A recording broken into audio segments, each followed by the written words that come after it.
Hello, and I'm back again. This time I bring you a review. In this case, I bring you Me Before You by Jojo Moyes. I read this, I think it was during May and June, or something like that. And I actually didn't read it. I was listening to an audio version of it, an audiobook.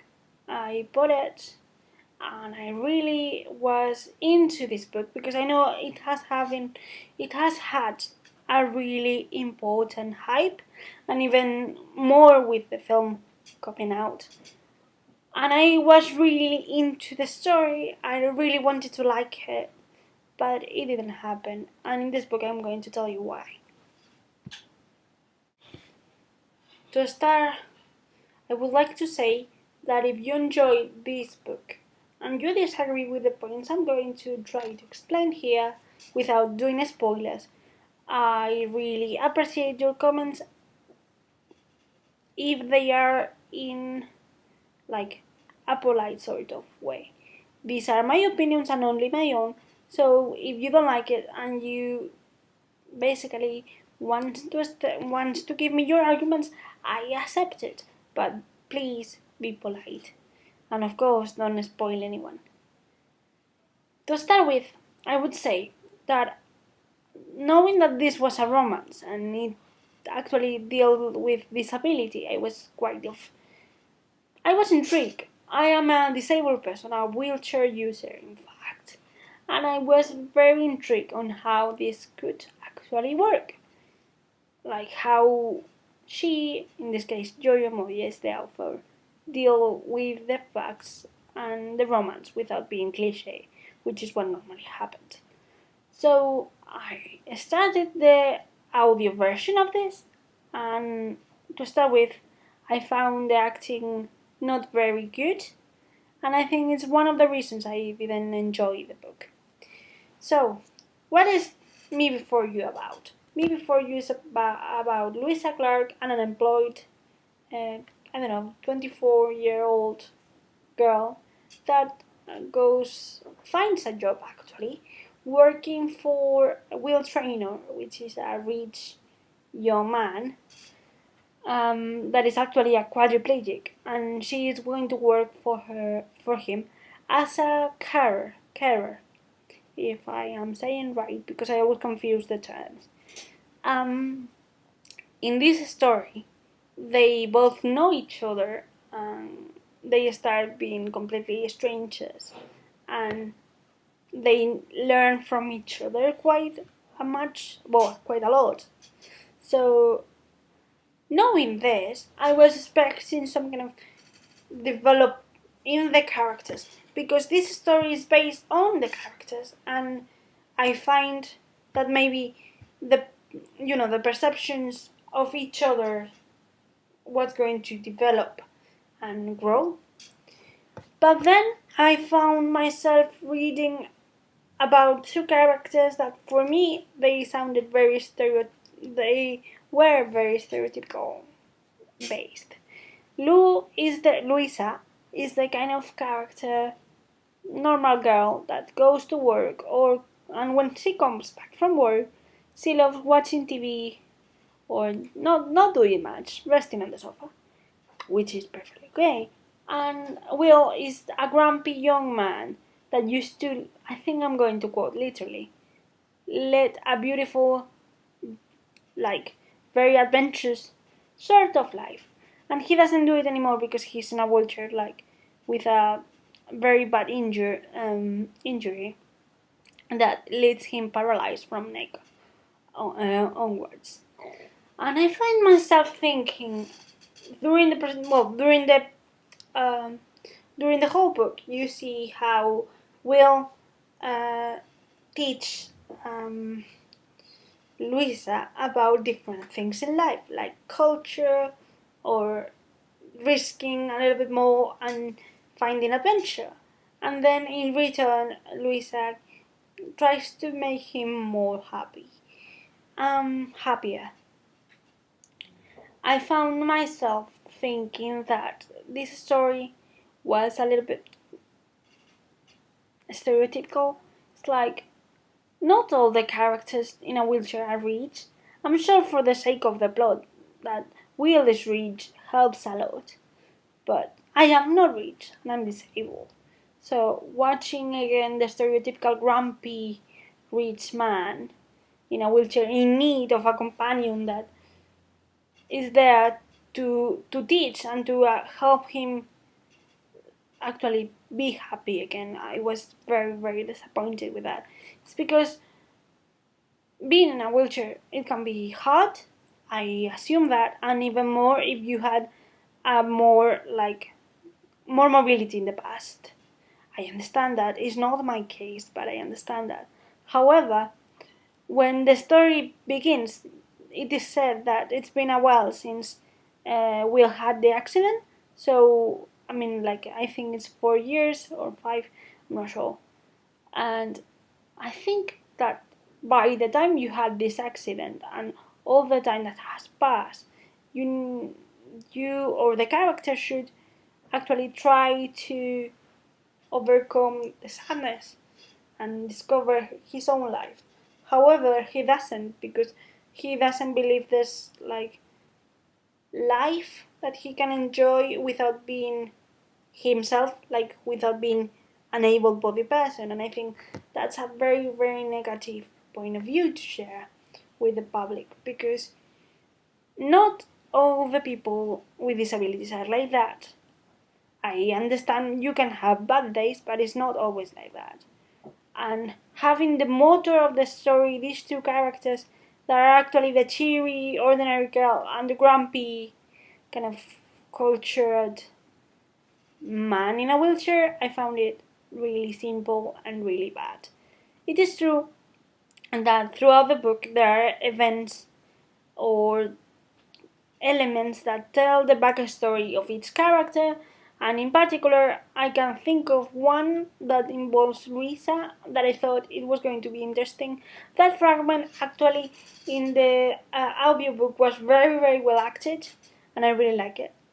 But I found that after the event has passed, and I'm not going to say what happened because I want to keep you out of spoilers, the character didn't change at all, or even before she told this event.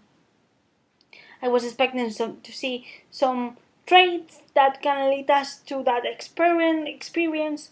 I don't know. I was expecting more kind of connection with the event that you could see why she's behaving the way she's behaving, but actually she doesn't do that. It's like I tell you the story, I give you more tears to cry.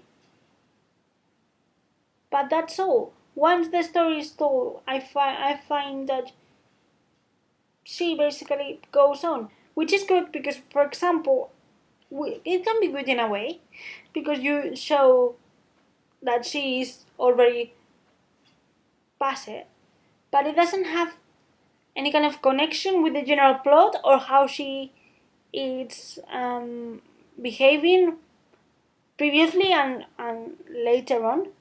I found that she could have created a more in-depth character using the same experience, but giving some clues or traits or I don't know, more. I don't know how to explain it. More characteristic, more facets to the character, and she didn't, and I was very sad to discover that. In the same way, I think having Will as a grumpy man that goes progressively, basically page by page, growing with her, I found it very easy, and he's not applying any of his overwhelming knowledge to try to say, I'm going to do this, I'm going to change for myself, not because other people are taking me out. I don't know, I found him to be very stereotypical, very having, as he said, a lot of world and a lot of culture.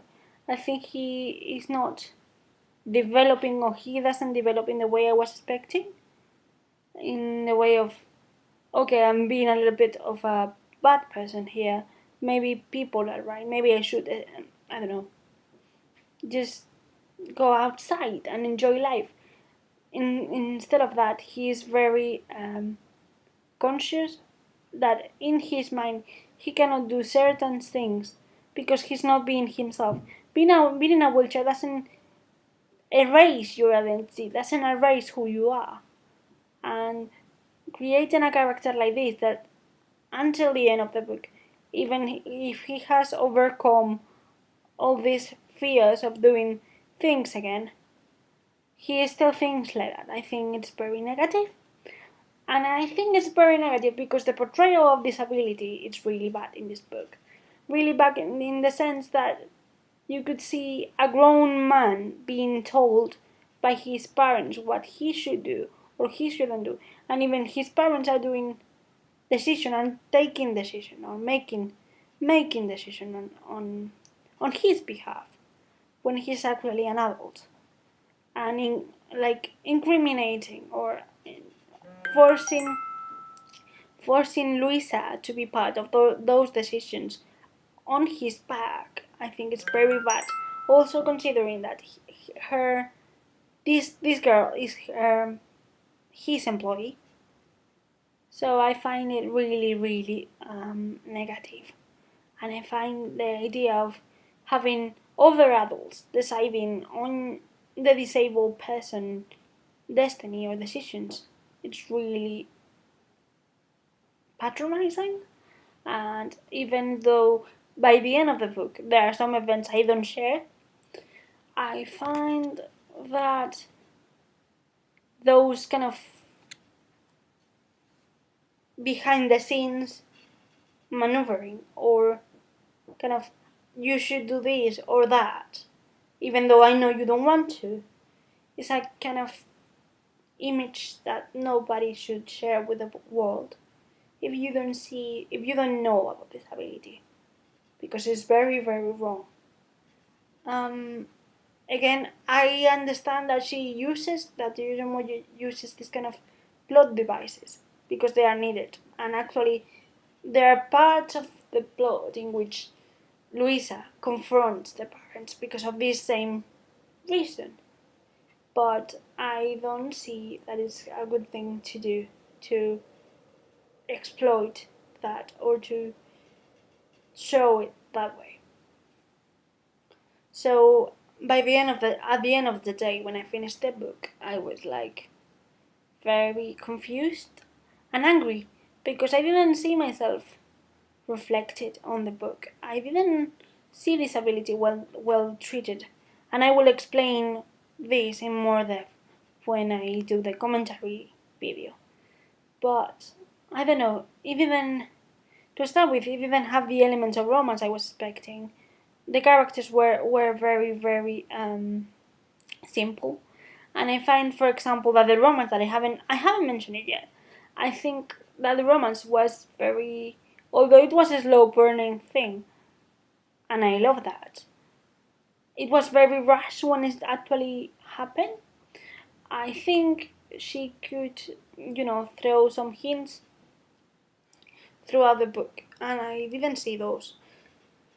I felt like it's just, I'm going to give you the romance, so you can say I am in a romance section, but I didn't see the romance like developing. I see more of a friendship developing, and then one of the characters realizing about love and having some scenes related to that topic, but not as a romance itself. I think Jojo Moyes tried to do a very brave thing, which was using disability as a way of creating a love story, but she ended up doing more wrong than right to the topic. I hope you don't hate me for what I said, and I'm really sorry it's so long, but I didn't know how to explain this without intertwining different elements. However, if you have read it and you share my point of view, or you don't, you are cordially invited to write down and explain me why. Maybe you see more things that I didn't see. That can be possible. But please, again, be polite. Goodbye.